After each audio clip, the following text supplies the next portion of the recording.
Once upon a time, a turtle and a rabbit had an argument about who was faster. They decided to settle the argument with a race. The turtle and the rabbit both agreed on a route and started off the race. The rabbit shot ahead and ran briskly for some time. Then, seeing he was far ahead of the turtle, he thought he'd sit under a tree for some time and relax before continuing the race. He sat under the tree and soon fell asleep.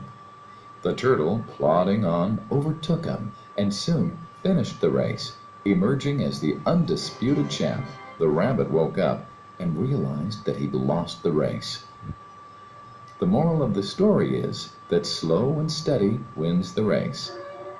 This is the version of the story that we've all grown up with. But our version of the story continues.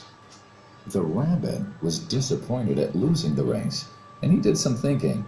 He realized that he'd lost the race only because he had been overconfident, careless, and lax.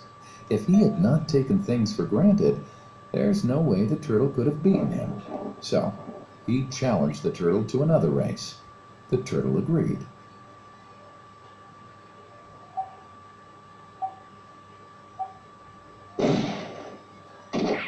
This time, the rabbit went all out and ran without stopping from start to finish. He won by several miles. The moral of the story? Fast and consistent will always beat the slow and steady.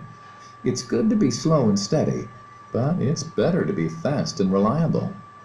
But the story doesn't end here. The turtle did some thinking this time and realized that there's no way he can beat the rabbit in a race the way it was currently formatted. He thought for a while and then challenged the rabbit to another race, but on a slightly different route. The rabbit agreed. The turtle and rabbit started off. In keeping with his self-made commitment to be consistently fast, the rabbit took off and ran at top speed until he came to a broad river. The finishing line was a couple of kilometers on the other side of the river. The rabbit sat there, wondering what to do.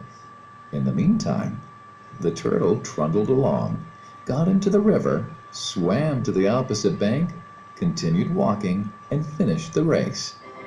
The moral of the story? First, identify your core competency, and then change the playing field to suit your core competency. The story still hasn't ended. The turtle and rabbit by this time had become pretty good friends, and they did some thinking together. Both realized that the last race could have been run much better. So, the turtle and rabbit decided to do the last race again, but to run as a team this time. They started off, and this time the rabbit carried the turtle till the riverbank. There, the turtle took over and swam across with the rabbit on his back. On the opposite bank, the rabbit again carried the turtle, and they reached the finishing line together. Both the turtle and rabbit felt a greater sense of satisfaction than they'd felt earlier. The moral of the story? It's good to be individually brilliant and to have strong core competencies, but unless you're able to work in a team and harness each other's core competencies, you'll always perform below par, because there will always be situations at which you'll do poorly and someone else does well. Teamwork is mainly about situational leadership, letting the person with the relevant core competency for a situation take leadership. And that is the end of the story.